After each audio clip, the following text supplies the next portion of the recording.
patut dicurigai mereka itu mungkin keberadaannya sudah tidak diketahui lagi.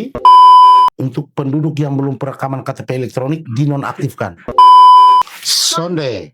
Santai ngobrol demokrasi.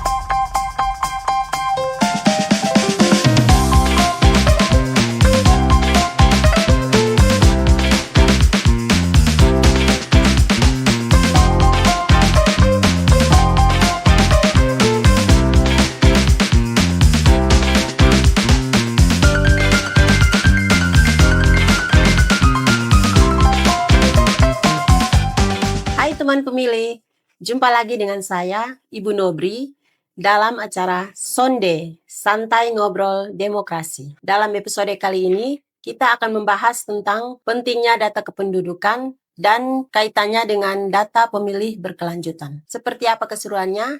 Jangan lupa saksikan sampai dengan selesai. Sonde, Santai Ngobrol Demokrasi. Teman pemilih, telah hadir bersama kita hari ini narasumber dari Dinas Kependudukan dan Pencatatan Sipil Kabupaten Belu, Nusa Tenggara Timur, Kabid Pengelolaan Informasi Administrasi Kependudukan, Pak Riki Manek. Apa kabar Pak Riki hari ini? Baik, Ibu Nobri. Izin mungkin Pak Riki bisa memperkenalkan diri pada teman pemilih. Baik, terima kasih. Selamat pagi teman pemilih semua. Saya nama lengkap Hendrikus Rinardi Manek, sarjana teknik, biasa lebih akrab dipanggil Riki. Keseharian saya menjabat sebagai Kepala Bidang Pengelolaan Informasi Administrasi Kependudukan pada Dinas Kependudukan dan Pencatatan Sipil Kabupaten Belu. Pak Riki, mungkin pertama, sebagai instansi yang mengelola administrasi kependudukan, bagaimana Disdukcapil melihat pentingnya data kependudukan dalam mendukung kualitas data pemilih, Pak Riki? Mungkin bisa dijelaskan. Kalau berbicara mengenai dukungan Dukcapil terhadap kualitas data pemilih, tentu jelas ya, itu ada landasan hukumnya. Kita bisa lihat bersama dalam Undang-Undang Nomor 13 Tahun 2006 yang kemudian disempurnakan lagi dalam Undang-Undang 24 Tahun 2013, yang mana pada pasal 58 itu diamanatkan bahwa data kependudukan untuk pembangunan demokrasi itu harus menggunakan data kependudukan yang berasal dari Kementerian Dalam Negeri. Tentu kalau Kementerian Dalam Negeri kita sudah tahu, itu fungsinya ada di Dirjen Kependudukan dan Pencatatan Sipil. Nah, Kabupaten Belu ini sebagai salah satu yang turut serta dalam membantu urusan kependudukan dan pencatatan sipil di daerah Kabupaten Belu sendiri. Juga kita bisa melihat bahwa dalam Undang-Undang Nomor 7 Tahun 2017 tentang pemilu, itu juga diamanatkan bahwa pemerintah wajib menyerahkan data potensi pemilih atau data DP4 yang akan menjadi data dasar dalam penyusunan DPT. Jadi korelasinya ya seperti itu. Artinya dari data kependudukan sebagai data dasar tentu diserahkan kepada teman-teman KPU, kemudian digodok lebih lanjut sampai dengan menghasilkan data pemilih tetap, seperti itu. Ya, jadi memang prosesnya cukup panjang. Siap. Dari Kementerian Dalam Negeri, seperti itu mungkin. Benar, ya. Baik, dalam perspektif Dukcapil, seperti apa gambaran data penduduk yang dapat dikatakan valid atau tertib administrasi? Nah, jadi dari definisinya itu jelas bahwa data kependudukan itu adalah kumpulan informasi tentang perseorangan atau secara agregat yang akurat, aktual, serta dapat dipertanggungjawabkan dan harus terregistrasi dalam sistem pendaftaran penduduk dan pencatatan sipil. Jadi dari definisi itu kita lihat bahwa data yang valid itu harus memiliki 4 indikator. Pertama, harus terdaftar atau terregistrasi dalam sistem pendaftaran penduduk dan pencatatan sipil atau yang biasa kita sebut dalam data kependudukan. Indikator kedua adalah data kependudukan yang valid itu data harus bernik. Ya, tentu nik ini adalah identitas tunggal yang dimiliki oleh seseorang dan terintegrasi secara nasional. Lalu indikator ketiga itu adalah bahwa data perseorangan atau data kependudukan itu harus akurat dalam hal biodata. Elemen data penduduk yang ada yang kita simpan dalam database harus betul-betul sesuai dengan data yang sebenarnya yang dimiliki oleh penduduk yang bersangkutan. Berkaitan dengan nama, tempat lahirnya, tanggal lahirnya, nama ibu, status kawin, pekerjaan, dan itu makin sesuai dengan kenyataan real dari sisi akurasi data, dia makin bagus. Tentu itu salah satu indikatornya. Indikator keempat itu adalah dia harus up to date atau selalu mutakhir. Jadi apapun yang terjadi, peristiwa kependudukan yang dialami penduduk itu segera secepatnya dilaporkan agar langsung diproses atau dicatatkan. Seperti peristiwa pindah masuk, pindah keluar, kelahiran, kematian, atau peristiwa lainnya seperti pengangkatan anak, pengesahan anak. Jadi itu 4 indikator yang menyusun atau yang membentuk satu data kependudukan bisa dikatakan sebagai data yang valid. Ya Pak Riki, seperti yang kita tahu bahwa masyarakat ini setiap hari dia bersifat dinamis, artinya ada saja yang terjadi. Jadi mungkin dari Disdukcapil sendiri, apa mekanisme dalam memperbaharui data penduduk yang mengalami perubahan tersebut? Seperti pindah domisili, perubahan elemen data, dan lain sebagainya Pak Riki. Baik, memang kerjaan kami di Dukcapil itu ya itu, mendata seperti itu. Jadi terhadap perubahan atau peristiwa kependudukan yang terjadi memang harus dilaporkan untuk kami terbitkan atau kami proseskan dalam sistem. Jadi kalau bicara mekanisme, semua mekanisme itu sudah lengkap, Ibu Nobri. Dari proses pindah, itu SOP-nya sudah paten sekali, asal penduduk melaporkan. Termasuk peristiwa penting seperti kelahiran, kematian, mekanismenya sudah ada, yaitu lewat pelayanan kami harian. Mekanismenya sudah ditetapkan, sekarang kembali ke masyarakat. Kalau masyarakat proaktif melaporkan peristiwa-peristiwa kependudukan atau melakukan updating yang tadi saya bilang, pembaharuan pemutakhiran datanya karena ada perubahan alamat, ya, perubahan pekerjaan. Nah, itu silakan ke kantor. Soal mekanisme tentu tidak bisa bergerak di luar daripada mekanisme pelayanan. Ya. Termasuk perkawinan, itu semua mekanisme itu sudah tersedia dan keseharian itu yang kami buat untuk melayani masyarakat. Itu demikian soal mekanisme. Baik Pak Riki, mungkin sebelum dilanjut, silakan dinikmati kopi. Oke, terima kasih. Mari kita minum.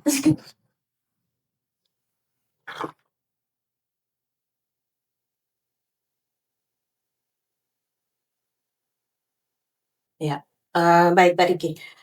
Untuk yang berikut ini, berbicara mengenai pemilih itu kan syarat utamanya kan memiliki KTP elektronik. Nah, bagaimana upaya Disdukcapil untuk meningkatkan kepemilikan dan perekaman KTP? Ya, kita tahu di tengah efisiensi anggaran dan lain sebagainya. Mungkin ada langkah-langkah yang diambil oleh Disdukcapil. Baik, terima kasih Ibu Nobri.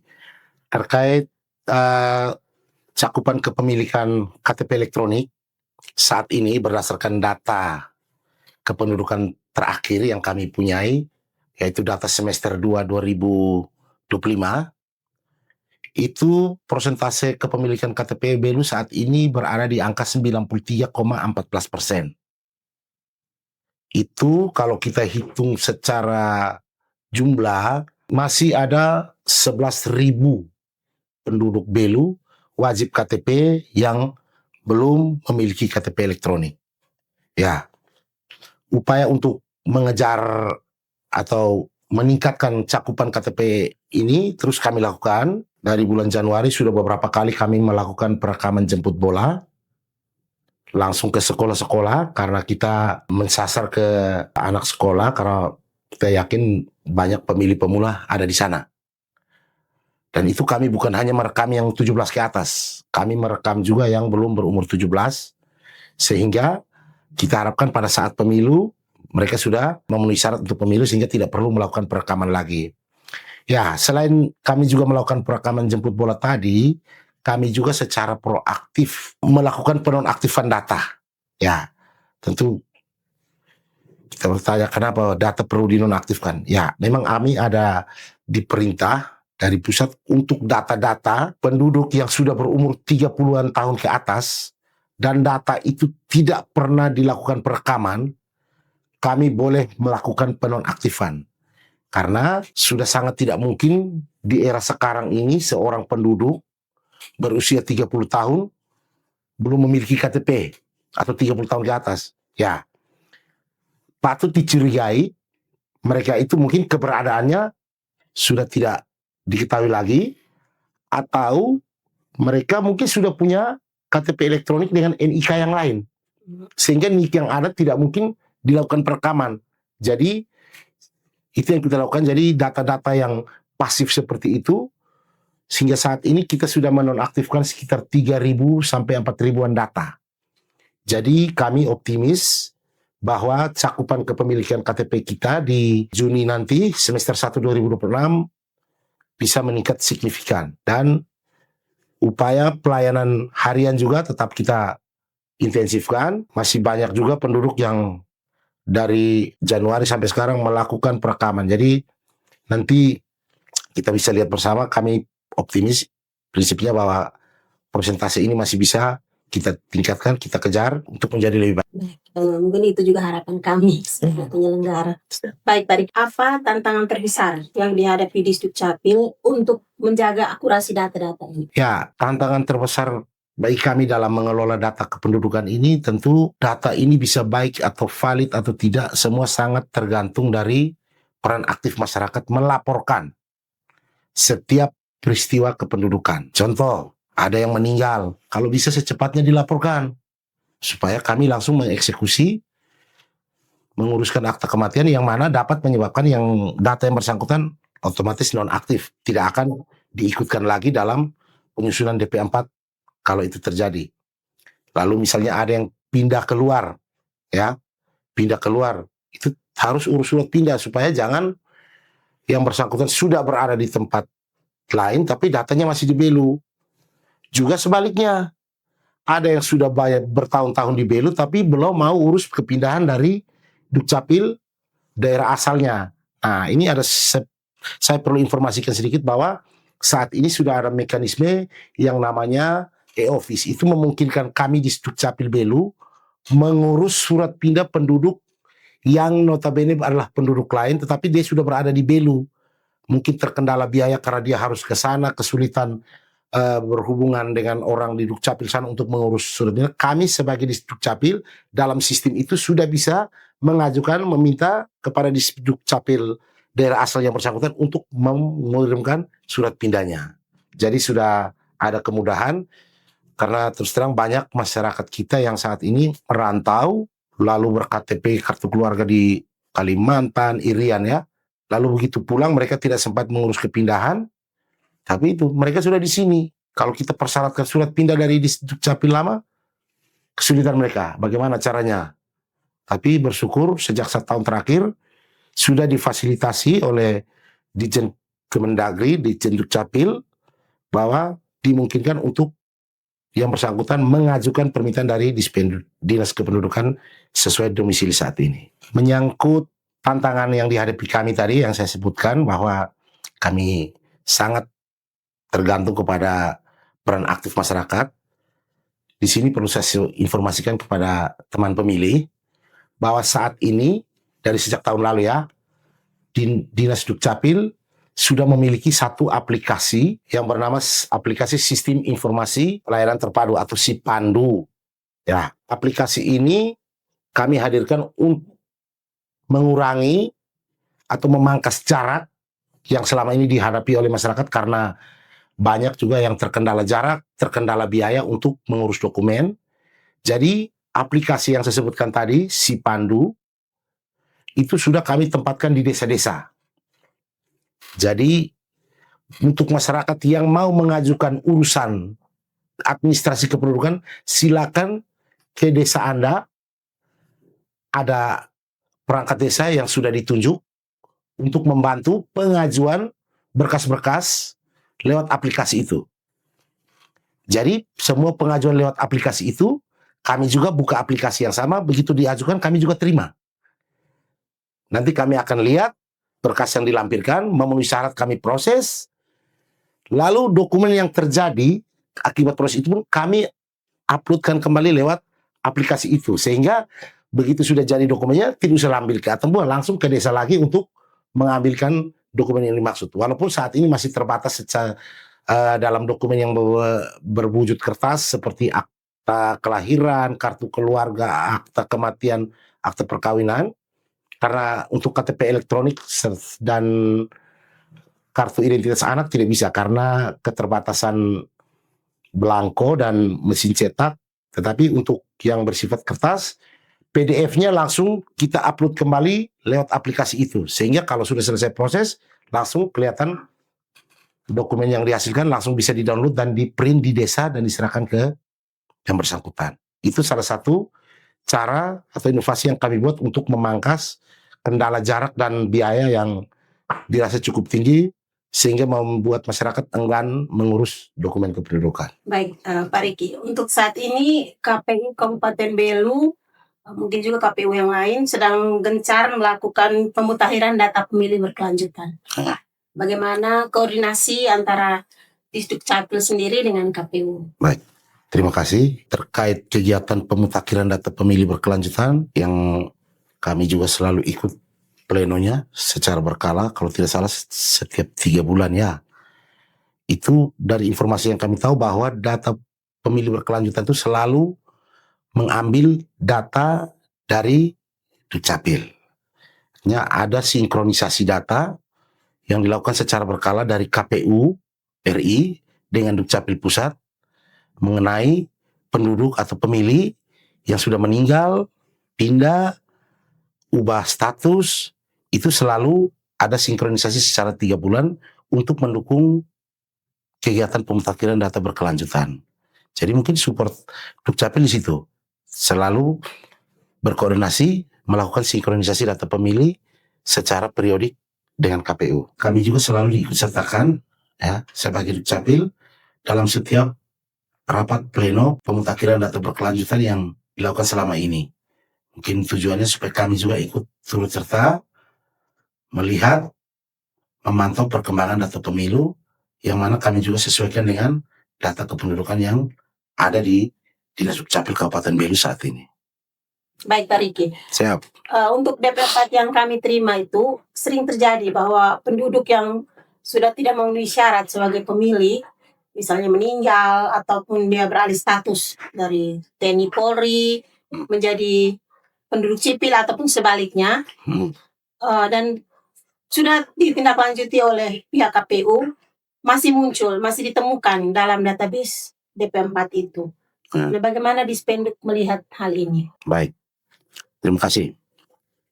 Jadi terkait data penduduk atau pemilih yang sudah tidak memenuhi syarat karena alasan-alasan tadi yang disebutkan, memang kembali ke penjelasan saya awal bahwa data Dukcapil itu sangat tergantung dengan peran aktif masyarakat melapor. Ya, jadi Ibu Nobri kalau terjadi kematian lalu tidak dilaporkan, tentu kami juga tidak punya dasar untuk memproseskan kematian orang tersebut. Sehingga dalam data kependudukan dia masih dianggap belum mati. Juga yang pindah kalau dia tidak melapor, kami juga tidak akan memindahkan dia di tempat tujuan dia saat ini. Jadi semuanya kembali ke peran aktif masyarakat. Yang ketiga tadi, rubah status dari pekerjaan lama menjadi TNI Polri. Kalau yang bersangkutan tidak mengajukan perubahan biodata yang mana menyebabkan perubahan KK dan KTP, kami pun tidak bisa mengupdate datanya karena kami juga tidak tahu saat ini siapa yang sudah menjadi TNI Polri, kami tidak tahu kecuali dilaporkan dan diajukan. Jadi kembali semua itu bergantung kepada peran aktif, peran serta masyarakat dalam melaporkan terjadinya peristiwa-peristiwa itu untuk kami lakukan update ke dalam data. Kalau itu tidak dilaporkan, memang data DP4 yang keluar ya, mereka tetap seperti itu. Tidak bisa ada perubahan karena tidak terjadi, kami tidak bisa merubah. Mungkin begitu. Ya, baik. Mungkin ini juga menjadi tantangan bagi kami, pihak penyelenggara pemilu. Juga bagi kami. Betul. Karena tadi saya sampaikan bahwa tantangan kami itu salah satunya adalah peran aktif masyarakat. Ya, macam-macam begini tantangannya. Kalau masyarakat tidak aktif melapor, kan data yang benar itu adalah sesuai fakta. Tadi saya bilang, data yang valid. Apapun adanya data adalah sesuai kondisi real saat ini. Ya, kalau masih belum sesuai kondisi real, data itu dan itu. Kondisi real itu sangat tergantung dari peran serta peran aktif masyarakat untuk melaporkan peristiwanya itu. Iya, betul. Baik, Pak Riki. Mungkin saat ini mungkin momen yang baik untuk Pak Riki bisa sampaikan kepada masyarakat, kepada teman-teman pemilih, hal sederhana saja yang bisa dilakukan masyarakat agar data kependudukannya itu tetap aktif. Silakan Pak Riki. Baik, terima kasih. Ya, menyangkut data penduduk tetap aktif tentu semuanya kembali ke peran penduduk, bahwa dia pertama harus mengurus KTP elektronik. Ya, harus mengurusi KTP elektronik. Karena untuk penduduk yang tidak mengurusi KTP elektronik, yang seperti saya sampaikan di awal tadi, bahwa sudah ada perintah untuk penduduk yang belum perekaman KTP elektronik dinonaktifkan. Jadi ini untuk menjawab pertanyaan bagaimana menjaga supaya data tetap aktif tadi.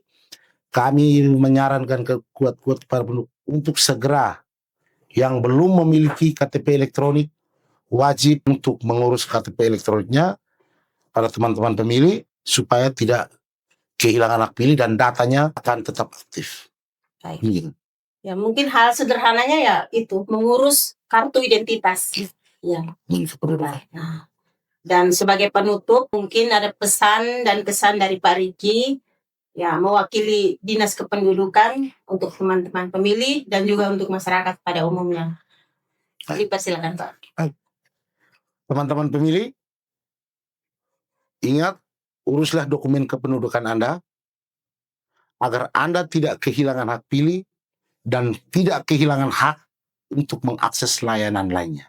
Baik Pak Riki, tidak terasa kita sudah sampai di penghujung acara. Dan buat teman-teman pemilih, jangan lupa uruslah identitas Anda sehingga Anda tidak kehilangan hak pilih dan juga hak sebagai warga negara. Dan sebagai close dari saya, data yang akurat bukan hanya soal angka, tetapi tentang memastikan setiap warga negara memiliki hak yang tercatat dan terlindungi. Jangan lupa tetap saksikan Sonde, Santai Ngobrol Demokrasi.